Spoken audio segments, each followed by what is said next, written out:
vous savez, en tant qu'acteurs politiques, nous devons tout d'abord avoir pour préoccupation le bien-être de notre peuple. Et nous savons très bien que le peuple congolais souffre face à ce phénomène dont l'État a démontré ses failles et ses limites. Mais au-delà de la souffrance du peuple congolais, nous sommes politiques, nous sommes républicains, nous ne pouvons pas ne pas nous focaliser, regarder la question de la loi. C'est très fondamental, sinon la République n'existe plus. Il est dit noir sur blanc, il est écrit noir sur blanc dans notre Constitution, l'article 1er, le Congo est un État de droit. Et si vous avancez un peu plus tard dans notre Constitution, dans l'article 8, il est écrit que la personne humaine a droit à la vie et l'État a l'obligation de protéger la vie des citoyens. Or, des premières images que nous avons, des réactions que nous avons, pas qu'on nous a dit, parce que moi-même hier à l'hôpital de Talangaï, j'ai vu comment on est venu déposer les cadavres dans une motopousse parce que ces derniers ont été victimes effectivement de l'opération de la Direction générale de la sécurité présidentielle. C'est là tout le problème. Nous avons été l'un des premiers à préconiser que l'armée prenne ses responsabilités face à ce phénomène. Mais dans le tout, il faut que les choses soient encadrées. On ne peut pas se réveiller un bon matin et voir des militaires dans la rue avec les armes à feu en train de mener une opération sans pourtant que nous ayons un fondement légal. Parce que nous sommes une république, il faut que ça s'apparente à de l'anarchie. Le Congo, selon les textes, est un État de droit. Et une unité d'élite comme la sécurité présidentielle ne peut pas se réveiller un bon matin, commencer à mener des opérations sans pourtant que le peuple puisse connaître le contenu. Cette unité dépend non seulement du ministère de la Défense, mais dépend également de la présidence de la République. En gros, dépend du gouvernement. Mais on ne peut pas concevoir que cette unité commence à mener des opérations pour lutter contre le banditisme, chose que nous condamnons. Je l'ai dit d'entrée de jeu que je suis de tout cœur avec la population congolaise qui vit aujourd'hui avec la peur dans le ventre. Nous l'avons dit, nous avons interpellé même le directeur général de la police sur cette question. Mais aujourd'hui, il est question de nous clarifier la situation. Cette opération tire sa légitimité d'où? Qui a ordonné cette opération? Cette opération, à quel but? Parce que ce que nous remarquons, c'est que c'est une opération qui consiste à éliminer les jeunes Congolais. Aussi Koulouna qu'ils soient, mais nous constatons que les jeunes sont abattus, dans la plupart des cas sans défense, ce qui va à l'encontre de notre Constitution. Donc c'est une violation de la Constitution ce que nous vivons. Là nous discutons, nous parlons en tant que républicains, en tant qu'acteurs politiques. Nous sortons de l'émotion, parce que nous constatons qu'il y a beaucoup d'émotions. Mais ici nous voulons agir et réagir en tant qu'acteurs politiques. Aujourd'hui on peut dire que c'est de l'anarchie. La République a été mise de côté et nous sommes en train de vivre aujourd'hui de la barbarie, puisqu'on ne sait pas qui donne les ordres. On a l'impression que le président Sassou, effectivement, n'est plus le commandant en chef dans ce pays. Parce que si vous prenez des exemples dans d'autres pays, le Congo n'est pas une exception en termes de banditisme. Aujourd'hui, par exemple, le président Trump a déployé l'armée dans certains États, aux États-Unis d'Amérique, pour traquer les délinquants, les migrants, etc. Mais c'est le président de la République qui ordonne une opération. C'est officiel. Tout le monde est informé que le président a dit ceci. Nous avons par exemple en Haïti, où le gouvernement a décrété un état d'urgence suite au phénomène du banditisme. Mais c'est le gouvernement qui communique pour dire à compter d'aujourd'hui, il y a état d'urgence parce que nous devons lutter contre le banditisme pour un délai de tant de mois. Mais c'est ce que nous voulons dans notre pays. Et on a l'impression que tout le monde a peur de prendre ses responsabilités. Et donc aujourd'hui, la sécurité présidentielle agit en solo, sans ordre. Parce que pour moi, tant qu'il n'y a pas un message officiel du président de la République, du chef du gouvernement, du département de la Défense, je sous-entends que cette opération est une opération illégale. C'est une opération qui n'a pas de fondement. et les jeunes Congolais sont tués. Il y a des exactions. Ce sont des crimes, puisque ça va à l'encontre du droit. Ce sont des actes extrajudiciaires. Et puis, quand on agit comme ça, on a souvent peur des règlements de compte. On a souvent peur que les innocents puissent subir des dommages collatéraux. C'est ça le grand problème. On n'est pas contre que ce phénomène soit éradiqué, mais nous voulons que ce phénomène soit encadré. Nous voulons que l'opération soit encadrée. Et aujourd'hui, l'opération n'est pas encadrée, c'est de la barbarie, et nous voyons tout le monde encourager la barbarie, alors qu'on a besoin de clarifier les choses puisque nous sommes dans un état de droit. Voilà ma surprise, madame. Je suis tellement surpris de constater que le président Sassou, qui a tant d'expérience, 41 ans au pouvoir, puisse faire vivre le Congolais un tel spectacle, parce que pour moi, c'est un spectacle. N'encourageons pas la barbarie, n'encourageons pas l'illégalité, restons dans le droit.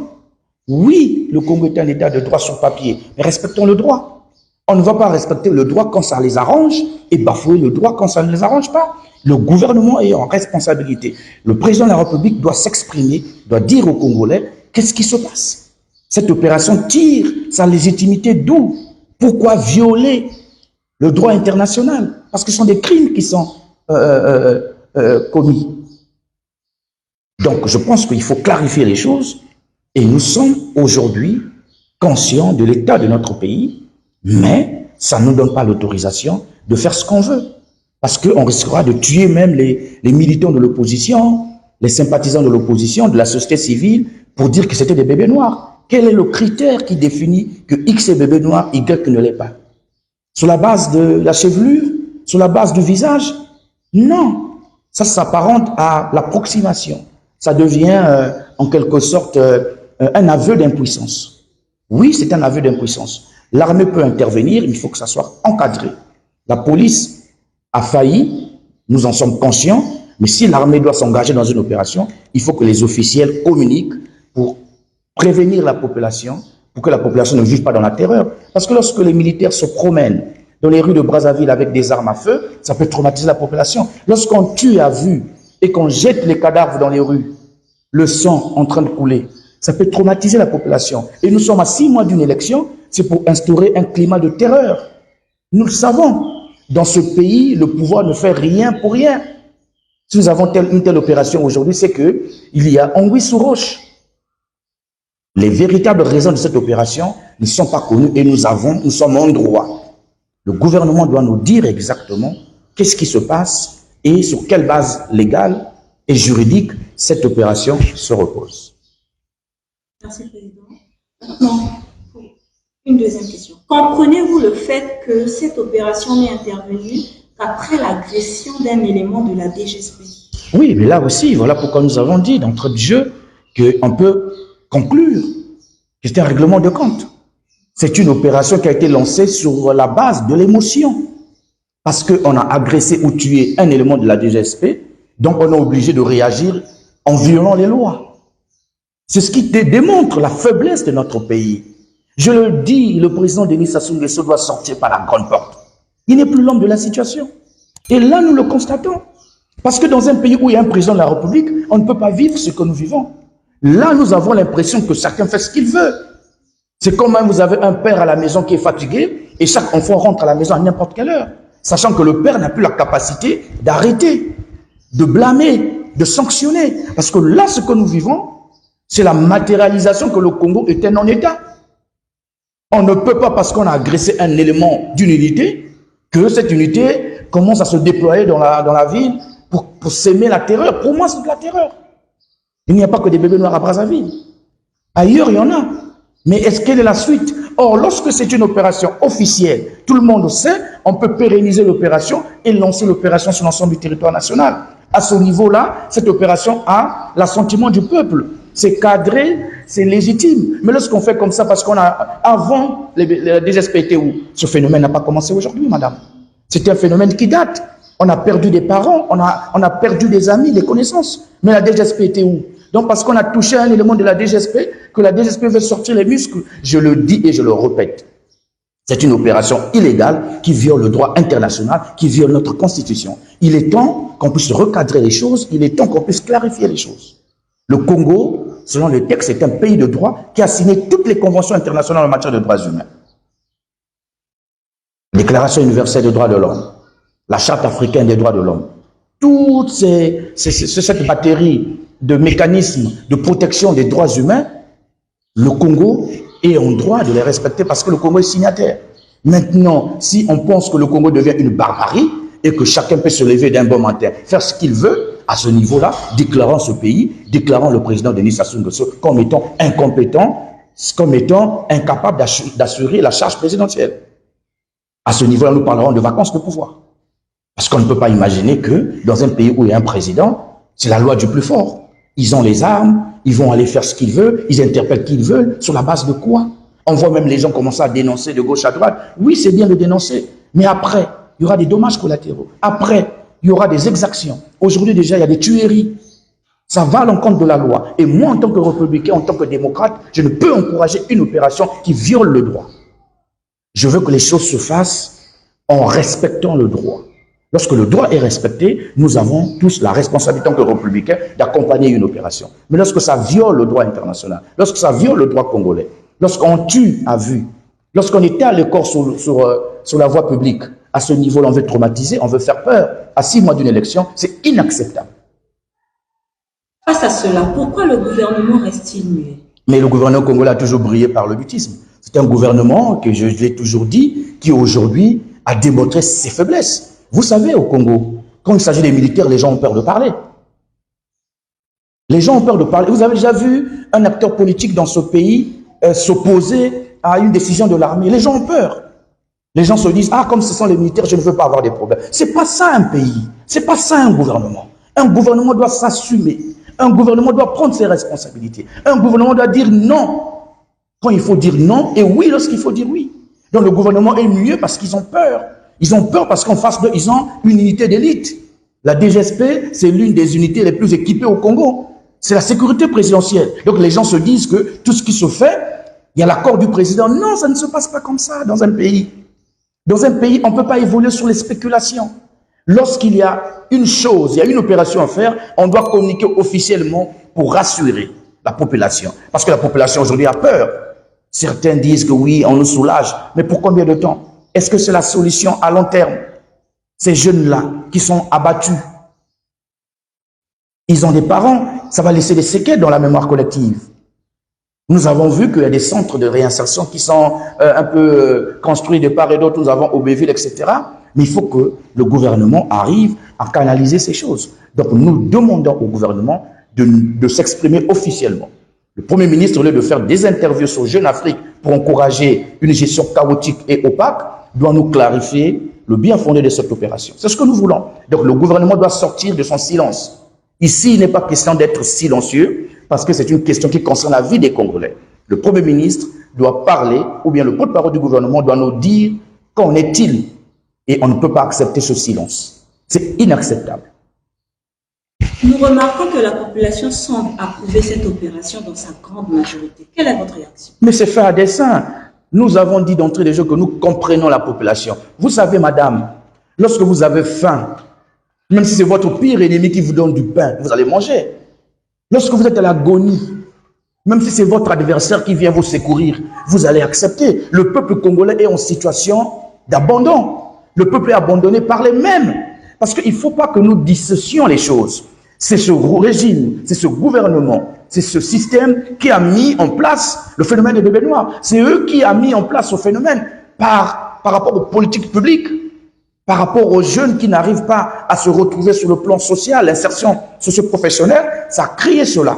C'est un phénomène qui naît de la carence de nos gouvernants à proposer quelque chose de meilleur.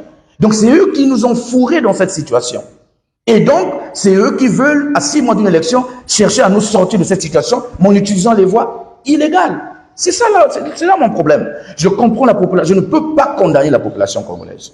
La population congolaise, oui, est une population abandonnée. Elle est donc obligée de s'accrocher. Madame, vous savez, quand vous êtes dans l'eau et vous vous noyez, vous pouvez vous accrocher à un morceau de bois.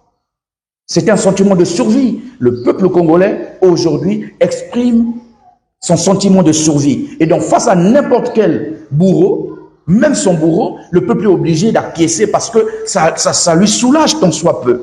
Mais ce que je dis ici, moi je n'ai pas un problème avec le peuple. Le peuple est en droit d'apprécier une opération qui peut soulager tant soit peu. Moi, mon problème, ce sont les gouvernants. Mon problème, c'est le président de la République, le gouvernement congolais. Ils doivent nous clarifier, nous dire sur quel fondement juridique et légal cette opération tire sa légitimité. Une fois que c'est éclairé, une fois que c'est clair comme l'eau de la source, moi, Destin Davé, je suis prêt à encourager de telles initiatives. Je suis républicain. Pendant la Covid, nous avons pris position pour le gouvernement parce que nous pensons que c'était une situation alarmiste qui avait besoin du soutien de tous les républicains. Je ne suis pas insensible à la souffrance des Congolais. Je comprends, je vis au Congo. Je ne vis pas à l'extérieur, je suis un opposant qui vit ici. Je connais la réalité. J'ai perdu des amis agressés par les bébés noirs. Je le sais, dans ma famille, les gens subissent. Mais je ne veux pas, parce que nous avons subi, que nous devons encourager une opération illégale ou bien une opération qui viole le droit international.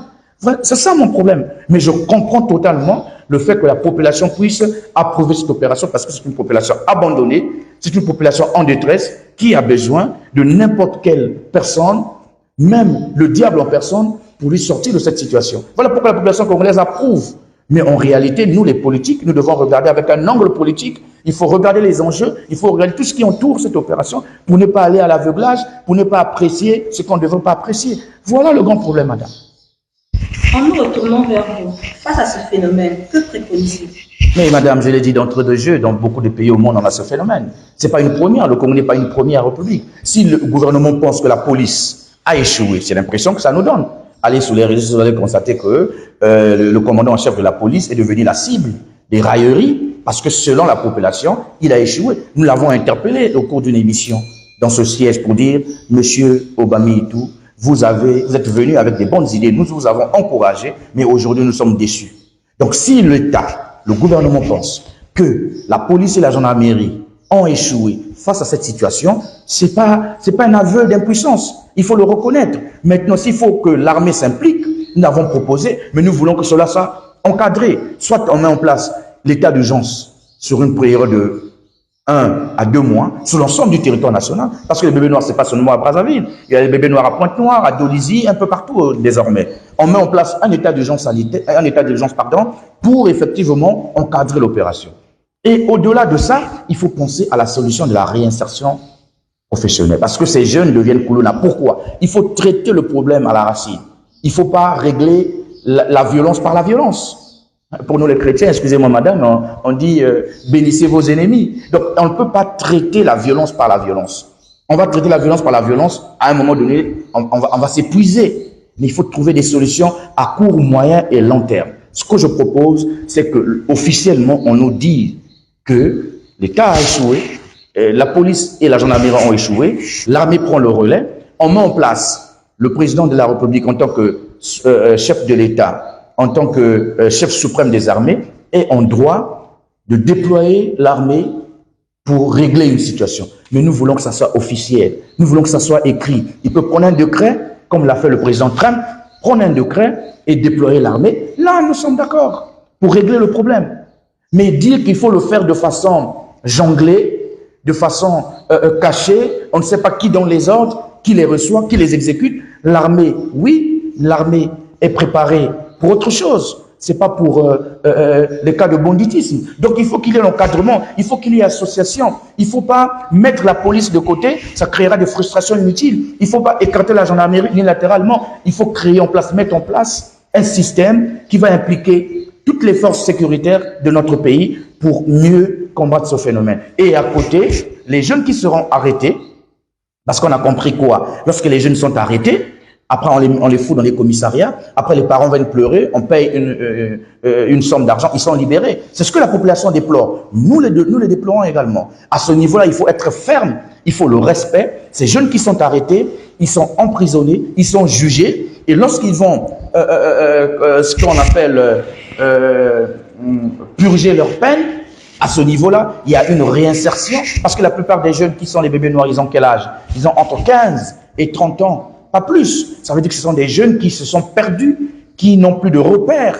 Donc pour eux, c'est la seule solution pour gagner leur vie. Et l'État a la responsabilité de canaliser ses énergies pour créer une autre force qui peut être utilisée dans le domaine de l'agriculture. Voilà ce que nous avons dans les travaux publics. Nous avons un pays en chantier et on a besoin de tout le monde. Mais ce que je veux, c'est que l'opération soit encadrée. Le gouvernement doit prendre son courage. Le président doit assumer. Je ne veux pas que le président se cache derrière le mur, que le premier ministre se cache derrière le mur et qu'on puisse mettre en avant une opération qui n'a ni tête ni queue. Je veux bien que les gouvernants puissent aujourd'hui dire les choses comme elles sont, avec respect, avec méthode, en respectant le droit, pour qu'on arrête des tueries, des exactions inutiles, alors que nous sommes un pays qui est sur le papier, un état de droit, comme le supplie l'article 1er de notre Constitution.